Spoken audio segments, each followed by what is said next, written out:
Produit avec le soutien de la MDJS. Bienvenue les amis, salut à tous, encore un podcast icône. Radio Maalif est très heureux aujourd'hui d'inviter des passionnés pour nous parler de tous ceux qui les ont marqués. Aujourd'hui nous sommes avec deux Amines, les Amines. Le premier Amine s'appelle Rahmouni. Salut Amine. Bonsoir Reda. Comment ça va? Oh, plutôt bien. Quelle bonne mine. Bronzé, reposé, inactif. Détendu, voilà, super. Le coronavirus, ça te va bien. Amine Benis également, rayonnant. Bonsoir Reda. Comment ça va? Très bien. Alors, on commence avec Amine, lequel? Rahmouni. Allez Rahmouni, tu parles de qui? Je vais parler d'un gars qui est consensuel, donc je pense pas que je puisse vous poser la question à la fin de savoir si icône ou pas icône. Ah, mais on a refusé personne jusque-là, ça m'étonnerait que ça commence aujourd'hui. Alors, je viens vous parler d'aujourd'hui d'une personnalité du football marocain qui est peut-être pas parmi les plus grands joueurs que le Maroc ait connu, mais en tout cas certainement le plus grand défenseur et l'un des plus grands professionnels qu'on ait eu l'occasion de suivre. Je parle donc de Nordin Nibt. Nordin Nibt, qui en plus d'être un joueur fantastique au palmarès long comme le bras, a été notamment un super capitaine de l'équipe nationale pendant de très très longues années, en étant accessoirement le recordman de sélection avec 115 sélections en équipe nationale, puisqu'il débute donc son périple très précisément en 1990. Pour le finir, effectivement, très jeune à 20 ans, très précisément, parce qu'il est né le 10 février 1970 à Casablanca. Pour le finir, après son périple anglais, on va dire à Tottenham, vers 2005-2006. Alors Nibt, contrairement à ce qu'on pourrait penser, est un garçon né dans un vrai fief rajaoui. C'est-à-dire qu'il est né en 70, comme je l'ai dit, à Drab Shorfa, qui est en plein cœur de Drab Sultan, avant de déménager par la suite à Hil Farah. Il fait donc partie de cette glorieuse équipe du Wydad des fins des années 80. Huitième d'une série de 8 enfants, un papa ouvrier. Maçon plutôt, maçon. On va dire milieu populaire, très populaire, classe moyenne basse. Donc Nibt s'intéresserait très vite au foot. Il n'est pas un garçon de Bourgogne comme ses contemporains stars du Wydad de l'époque, les Esmi, Daoudi et compagnie. Donc c'est un garçon qui vient d'ailleurs. D'ailleurs, il n'intègre pas directement l'école du WAC. Il fait un petit passage par l'Étoile, qui est un club mitoyen au WAC et au Raja. Oui, et qui réunissait l'Étoile. Pas véritablement, parce qu'il ne fait qu'1m82. Et d'ailleurs, c'est ce qui va... Ouais, c'est beaucoup, quand même. Voilà. Excuse-moi. Pas tant que ça, parce que... Pour un défenseur, c'est pas exceptionnel, justement. Mais bon, bref, on va dire que c'était pas un gabarit extraordinaire, ni sur la taille, ni sur le poids. Bon, il flirte avec les 74-75 kilos. Et d'ailleurs, on le verra par la suite, ça n'a jamais été un garçon qui a beaucoup imposé par son physique, notamment dans les championnats par lesquels il est passé, mais surtout par son sens du placement. Donc, ce joueur, il commence sa carrière dans les petits tournois de quartier. Pas forcément défenseur, d'ailleurs, il était plutôt porté vers l'avant. Attaquant, poste d'attaquant, qui va parfois, à des moments très rares, occupé au WAC quand la situation l'exigeait. Au WAC, donc, il intègre très très jeune, après avoir passé une semaine à l'Étoile, dans les catégories jeunes, donc minime cadet, où il fait très rapidement ses classes pour intégrer l'équipe première alors qu'il est que junior. Mm-hmm. Et là, effectivement, on est fin des années 80, 89 très précisément, où il va exploser. Il a à peine 19-20 ans, où il cartonne aux côtés de Zeki, de Mustafa, de Mjid, de Benabissa, toute cette génération dorée. Et très rapidement, il prend sa place au cœur de la défense, parce qu'il devient donc défenseur. Pas Zeki, Azmi. Ah, bien sûr, Azmi.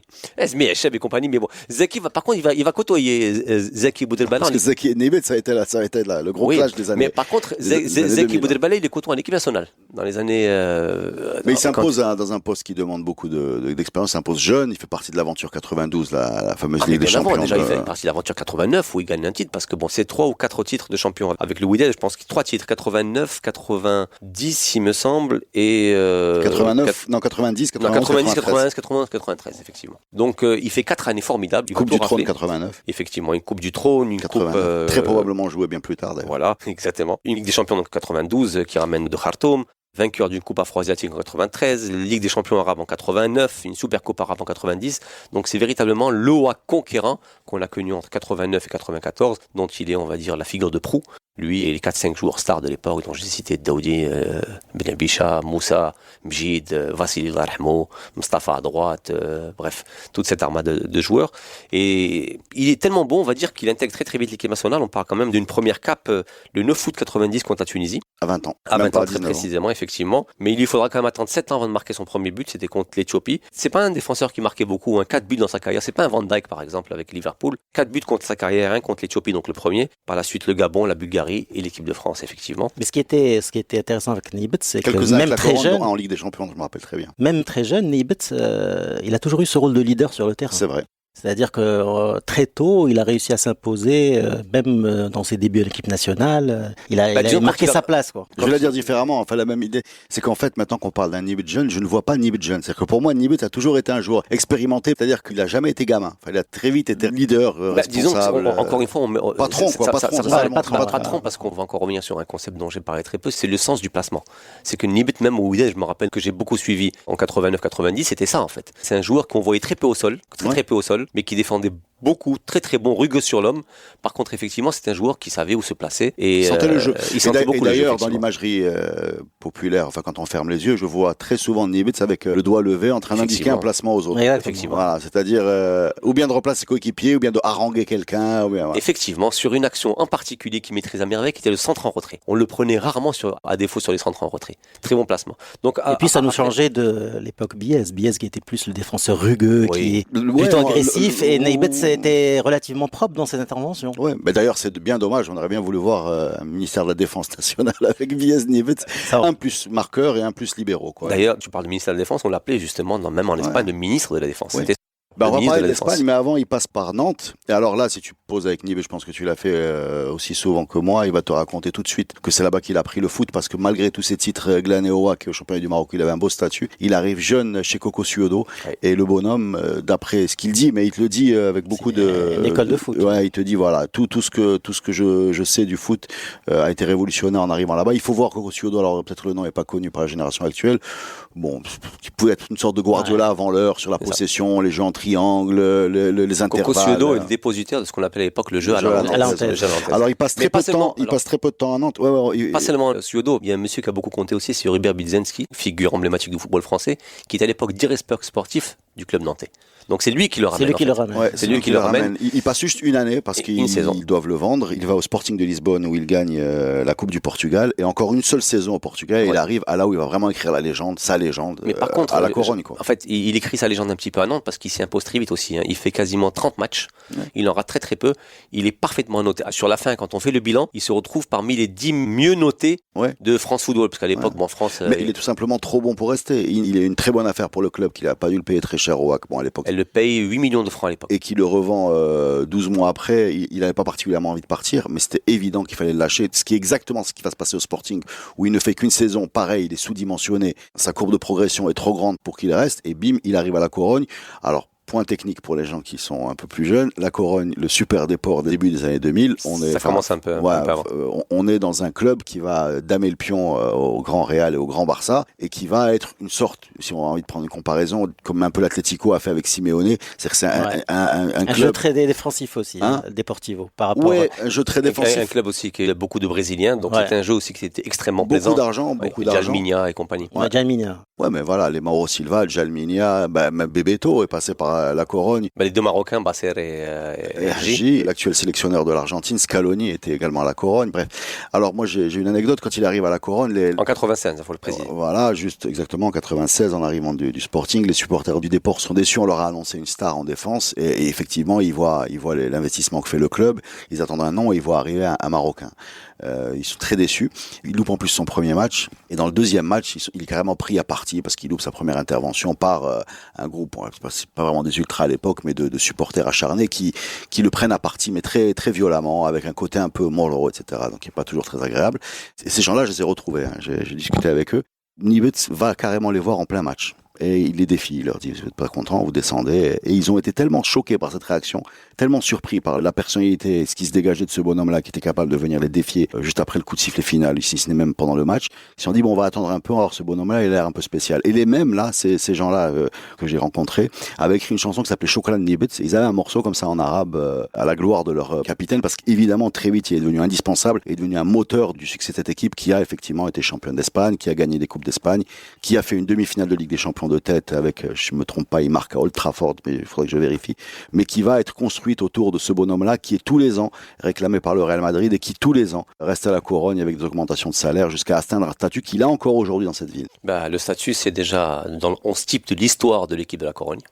Donc parmi les 11 qui ont marqué l'histoire du club. Et là où il réussit une performance extraordinaire à la Corogne, c'est qu'il avait des rapports pas du tout cordiaux avec son entraîneur Irureta à l'époque. Ouais. C'était des rapports très très tendus. Des rapports très tendus parce que, on disait à l'époque que Irureta avait une préférence pour le clan brésilien. Et le seul qui pouvait effectivement tenir tête au clan brésilien, c'était Nibet, notamment quand les Marocains sont arrivés. D'où quelques rumeurs de bagarre à main nue pendant les entraînements, notamment Nibet et certains Brésiliens. On parle beaucoup de Mauro Silva à l'époque, parce que Nibet, en fait, quand il est rejoint par Basser puis par Hedji, il est déjà une icône de cette ville-là et de ce club-là, mais surtout, il est aussi une sorte de protecteur pour ces joueurs marocains. Et c'était pas le genre à se faire marcher dessus. Effectivement, et ces joueurs marocains qui n'arrivent pas dans les meilleures conditions. Ça, Basser, il arrive, voilà, il est pas titulaire, il a quelques petits problèmes de santé qui fait qu'il n'arrive pas à être performant. Hedji, il passe très très peu de temps, mais malgré ça, Nibet fait tout pour les défendre. Après, il faut savoir aussi que Nibet a percé les cœurs des supporters par ses prestations, effectivement, mais aussi par le fait qu'il a été très souvent sollicité pendant qu'il était à la Corogne par de grands clubs, notamment le Real.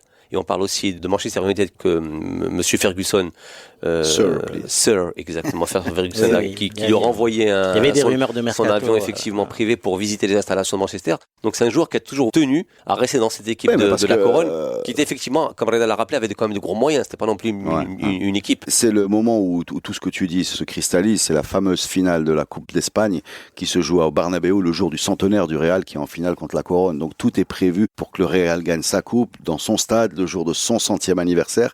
Et c'est la Corogne qui gagne et c'est le président du Real qui se lève devant toute la tribune, alors si c'est un mythe ou pas, et qui dit mais ce gars-là devrait être chez nous. Nibet lui-même te le dit encore aujourd'hui qu'il aurait adoré jouer en blanc parce que c'est classe, le blanc du Real, mais qu'à chaque fois le président s'est aligné sur les offres du Real alors pour avoir fait quelques, on va dire au moins un voyage, mais on va dire quelqu'un avec Nibet à Madrid, Nibet est une icône à Madrid. Ouais. Est une icône, c'est-à-dire qu'il est impossible. Je connais 2 Marocains comme ça. Mais quand je dis impossible de faire 10 mètres avec Nibet à Madrid sans être gentiment importuné pour des photos, un selfie aujourd'hui, parce qu'on dit qu'il n'y a pas eu d'autographe, c'est Nibet et l'LM, le joueur de volley. Ouais. Les deux, c'est incroyable. Tu reviendras ici nous faire un podcast sur LM. Sur LM. Voilà. Alors, l'LM et Nibet à Madrid, et pourtant, autant l'LM a fait sa carrière effectivement de volleyball à Madrid, alors que Nibet, lui, ça a été un acte manqué à Madrid finalement. Ouais. Alors pour moi, moi j'ai eu l'occasion d'aller le voir à la Corogne pendant cette fameuse saison 2001-2002 où ils font une demi-finale de Ligue des Champions. C'est un bonhomme donc qui était évidemment titulaire, c'est quand même, on parle d'un bonhomme qui a un énorme charisme, qui a un caractère extrêmement fort, qui s'impose, qui a un leadership énorme, y compris sur les gens qui l'entourent, qui sont pas dans le foot. Tu parles de leadership. Moi, j'ai une expérience avec Nibet. Je l'ai rencontré quand il était venu jouer avec l'équipe nationale en Côte d'Ivoire, un match amical. Et j'étais allé lui parler et j'avais eu l'impression que c'était quelqu'un de très timide. Et c'est un peu contradictoire, ce côté un peu timide de Nibet. Enfin, on se connaissait pas, donc j'ai juste échangé quelques mots avec lui. Je l'avais trouvé très timide par rapport à ce côté leadership, gueuleur. Écoute, c'est ça le paradoxe. Moi, je l'ai beaucoup fréquenté et je peux te dire qu'il a un problème. Il peut avoir un problème quand il a l'impression qu'il manque de culture pour discuter avec toi. Ça, c'est quelque chose qu'on voit. Il a beaucoup souffert de l'image de l'illettré qui parle après un match en faisant des phrases un peu tordues, comme on a pu l'avoir avec plein de footballeurs. C'est très, très, très injuste parce que quand tu te poses avec lui, il parle français, parce il passait par Nantes, espagnol, etc. Et évidemment, il sent ce manque de culture qui était réel parce qu'il a été footballeur très jeune, comme quelque chose, une vraie difficulté, qu'il a manque de confiance. Par contre, il a rattrapé depuis. C'est quelqu'un qui, à la fin de sa carrière, a pris la démarche consciente de se former. C'est pas. D'ailleurs, c'est à travers une déclaration en termes de formation, vu que tu le soulèves, c'est qu'on l'a beaucoup pressé par son charisme et son leadership de devenir entraîneur après sa carrière de joueur. Quand il a jamais voulu. Il a jamais voulu, mais pour 2 raisons. C'est un garçon qui a beaucoup bourlingué quand même, qui a eu, on va dire 96, 2006, qui a eu 13 ans de professionnalisme et 2005-2006, c'est là où il se termine à Tottenham. Mais c'est un garçon donc qui voulait passer du temps avec sa famille. C'est surtout un garçon qui voulait se former, comme disait Reda. Et il te disait aujourd'hui venir être un entraîneur juste par mon passif de footballeur, c'est pas assez. Mais ça dépasse le cadre d'entraîneur. C'est-à-dire pour pouvoir faire un après-football qui va commencer jeune dans le cadre d'un footballeur, moi je peux pas me lancer comme ça dans le monde avec ses finances parce qu'il avait gagné de l'argent, etc. mais sans les outils. Et autre point qui est assez spécial dans la carrière de Nibet par rapport à beaucoup de footballeurs, c'est qu'il termine à Tottenham et il laisse de côté tous les ponts d'or offerts par les pays du Golfe parce qu'il va à Tottenham, mais en 2 ans, enfin 1 an à peine, où il est censé gérer les jeunes, dont Rio Ferdinand qui démarre, etc. En un but contre le rival d'Arsenal, il atteint également le statut d'icône. C'est son but. C'est son but, voilà. Mais c'était contre la bonne. C'est ça, contre la bonne équipe. Et il refuse, juste par confort également, de terminer dans le golf, alors qu'il avait beaucoup d'argent à gagner là-bas. Juste un petit mot, Nibet, c'est 6 participations à la Coupe d'Afrique des Nations. C'est 2 participations à la Coupe du Monde. J'aimerais bien qu'on finisse le palmarès club avant d'arriver, parce que l'équipe nationale, c'est un gros chantier chez Nibet. C'est une belle histoire d'amour aussi. Mais donc en palmarès club, c'est impressionnant. Comme disait Reda tout à l'heure, c'est un championnat d'Espagne, c'est un titre en 2000, 2 fois vice-champion, donc 2001-2002, 2 Coupes d'Espagne en 2002-2003. Ce que je dis, tout ça s'est fait en 3-4 ans, c'est énormissime. 2 Super Coupes d'Espagne en 2000 et 2002, un championnat de Galice de football donc en 2002, et la demi-finale a eu lieu en 2004 de Ligue des Champions contre Porto. Et c'est au lendemain de cette demi-finale qu'il part à Tottenham, où il fait donc 2 ans, 2004-2006, avec une première saison relativement aboutie, et une seconde où il joue quasiment pas. Parce que bon, voilà, il commence à. Il a quel âge ? Il a 33 ans il a 36 ans. 36. Il est né en 70. En 2005, à 35 ans, il jouait toujours. C'est-à-dire, il finit sur la dernière saison 2005-2006, il ne joue quasiment pas. Et c'est là où, en fait, où il décide de raccrocher les crampons, que ce soit en club ou en équipe nationale. Donc, l'équipe nationale, c'était aussi un parcours extraordinaire. Comme je l'ai dit, c'est quand même le joueur le plus capé de l'histoire, avec 115 sélections. Pas de grand buteur, 4 buts seulement. Mais par contre, un parcours extraordinaire, comme disait Reda, 2 Coupes du Monde, donc 94 et 98. Les JO de Barcelone, il me semble, très très tôt. En 90, d'ailleurs, quand il débarque en équipe nationale. 6 cannes consécutives. Une prise de bec mémorable avec une autre icône du football marocain qui est Zeki, qui, selon Nibet, nous a amené droit vers une non-qualification, à défaut d'une élimination au Mondial 2006 en Allemagne. Mais c'est surtout des matchs épiques aux 4 coins d'Afrique, parce que ce gars-là, contrairement à d'autres qu'on a connus plus tard, n'a jamais, mais véritablement jamais rechigné à aller bourlinguer dans des conditions souvent difficiles, ou du moins pas aussi extraordinaires que celles qu'on a maintenant aux 4 coins d'Afrique pour amener des victoires. C'est un véritable guerrier. Un guerrier, effectivement. Reda peut en parler parce qu'il a vécu quelques cannes avec lui de l'intérieur, mais c'était un bonhomme, effectivement, qui a parfaitement endossé son rôle et sa tenue de capitaine sans faillir. C'est-à-dire qu'aujourd'hui, on a des joueurs qui ne sont pas connus pour brosser les joueurs dans le sens du poil. Un Oueddou, par exemple, quand tu parles de Nibet, Oueddou avec mais Benatia, il a inspiré le respect. Donc, exactement. Et on peut regretter, juste un point pour terminer cette...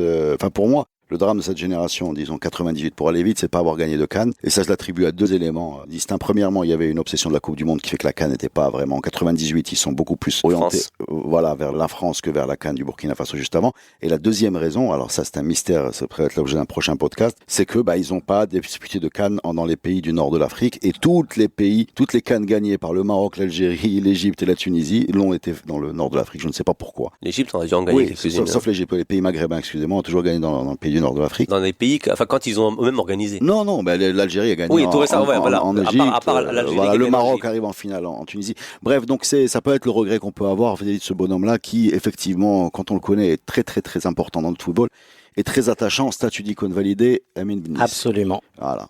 Merci beaucoup pour cette première partie.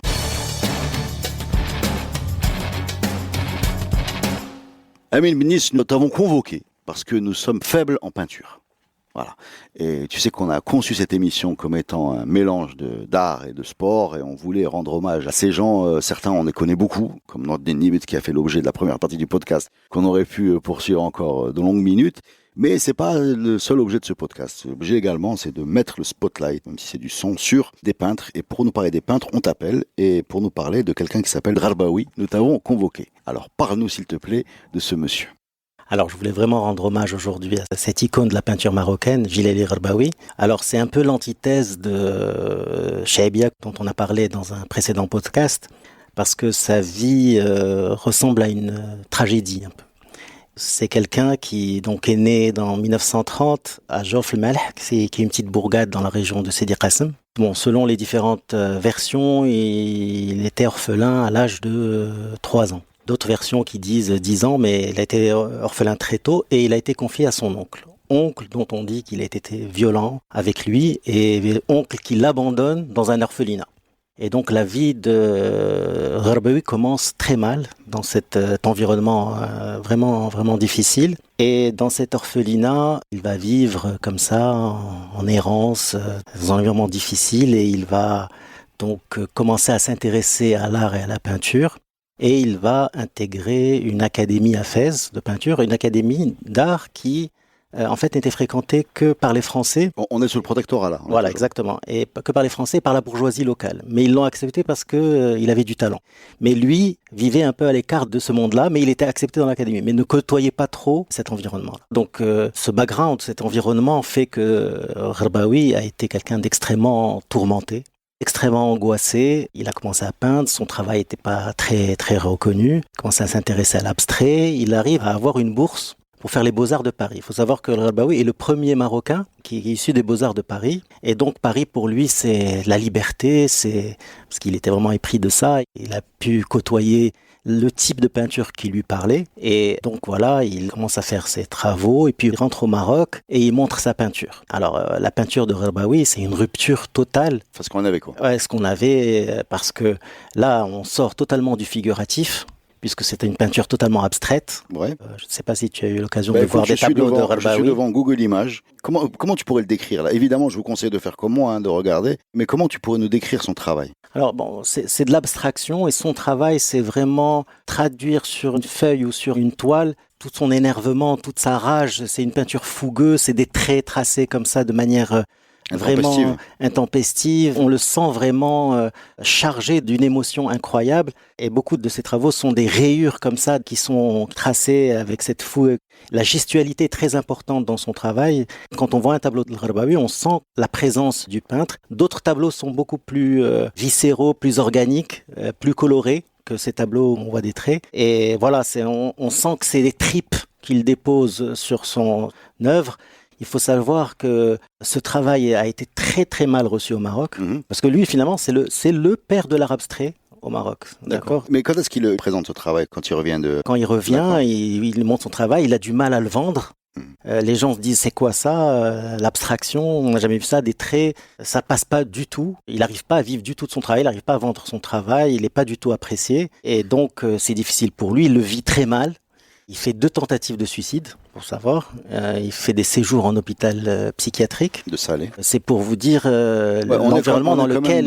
Voilà, on est dans l'artiste maudit, dans toute sa splendeur. Il a vécu en ermite presque. Il a fait des retraites dans des monastères bénédictins, dans la région de Azro, Tchoumliline, si je me rappelle bien du nom. Et il était à la recherche d'une expérience mystique, de spiritualité. Ça l'apaisait un peu. Je pense que c'était une sorte de thérapie pour lui d'aller dans ces endroits-là. Enfin, il a eu des thérapies plus brutales et plus physiques, des soins. On parle de soins par électrochoc en 1963. Dans des hôpitaux, voilà.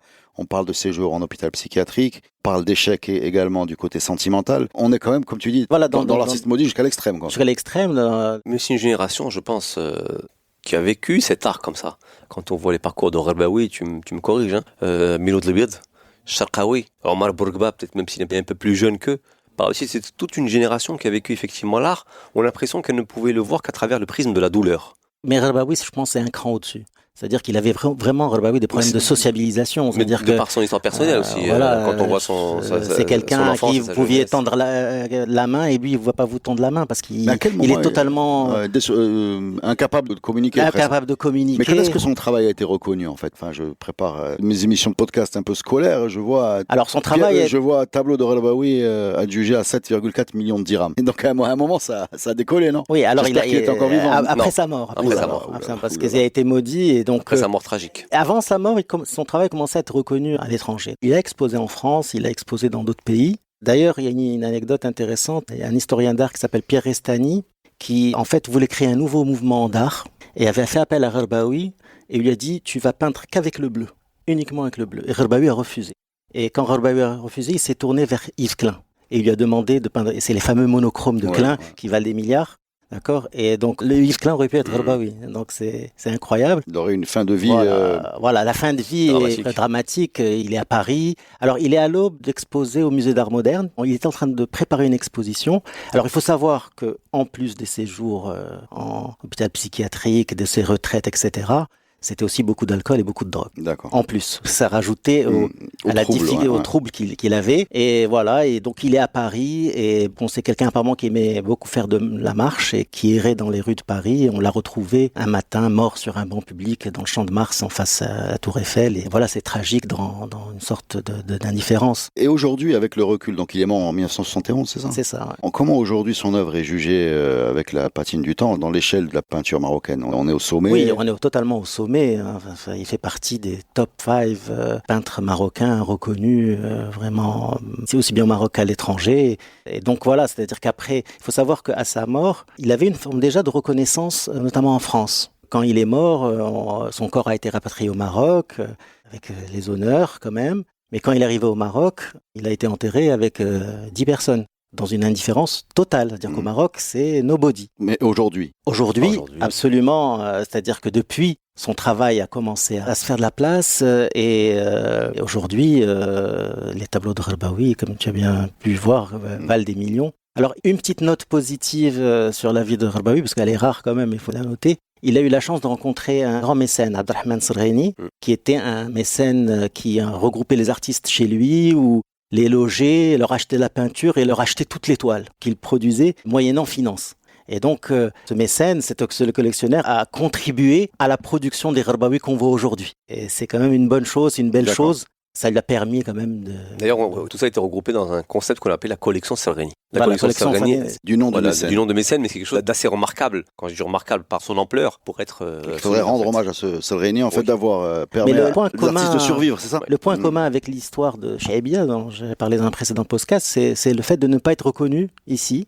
Et puis d'être reconnu une fois qu'il y a une validation qui passe. C'est une chose qu'ils ont en commun entre les deux. Ça, c'est un point commun. Ils sont la parfaite définition de cette formule célèbre de nul n'est prophète en son pays. Exactement. Au Maroc, elle est particulièrement vraie. Même pour la musique, etc. Non, il y a un deuxième point en commun. C'est quand même qu'on a des gens qui grandissent dans des milieux ruraux, loin de la tradition culturelle, de la pratique culturelle, ne serait-ce qu'en termes d'accès à la culture. Absolument. C'est pas des gens qui ont grandi dans des villes où ils ont vu des expositions. L'idée de peindre dans un milieu aussi loin de la tradition culturelle, et puis le principe d'avoir un don comme ça, brut, qui tombe. Gharbaoui a pu le peaufiner dans une académie, aux Beaux-Arts. Oui, mais déjà, il y a... le cas pour Chaibia. Bien sûr. Mais déjà, il y a eu le chemin qui se trace. Et ça interpelle un petit peu sur qu'est-ce que le don, qu'est-ce que la force de caractère, la puissance de l'envie, la passion. Ça pose question, tout ça, parce que on parlait tout à l'heure de Nibet, quand tu joues au foot, quand tu grandis et que tu es jeune marocain et que tu as des gens qui jouent au foot autour de toi, tu joues au foot naturellement. Donc si tu es bon, tu progresses, si tu es doué, tu vas très loin. Mais quand tu es comme ça, porteur d'un don que toi-même peut-être ne connais pas. C'est non seulement un don, mais c'est une croyance très forte dans son art, c'est-à-dire qu'il était habité par son art. Et il croyait en ce qu'il faisait. Et puis, je peux vous dire qu'être artiste peintre et avoir ses toiles ne pas être reconnues ou avoir des critiques, c'est extrêmement douloureux. Et malgré ça, continuer et se battre pour croire en ce qu'on fait, c'est quelque chose d'extraordinaire. Et ça aussi, il était considéré comme un incompris. C'est-à-dire que les gens n'arrivaient pas à accéder au niveau de ce qu'il... Mais après, je pense que dans tous les pays du monde, nous avons ce qu'on appelle communément les artistes maudits. Il en faut. Dans un champ pictural, il me semble. Ouais. Il en faut, ça se voit que ça en fait pas partie.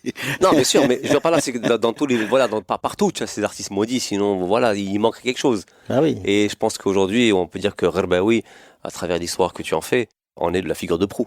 Absolument. Icône validée, merci les amis pour ce podcast et à la semaine prochaine pour une nouvelle édition de Icône, le nouveau podcast de Radio Maalif. Merci Reda. Ciao.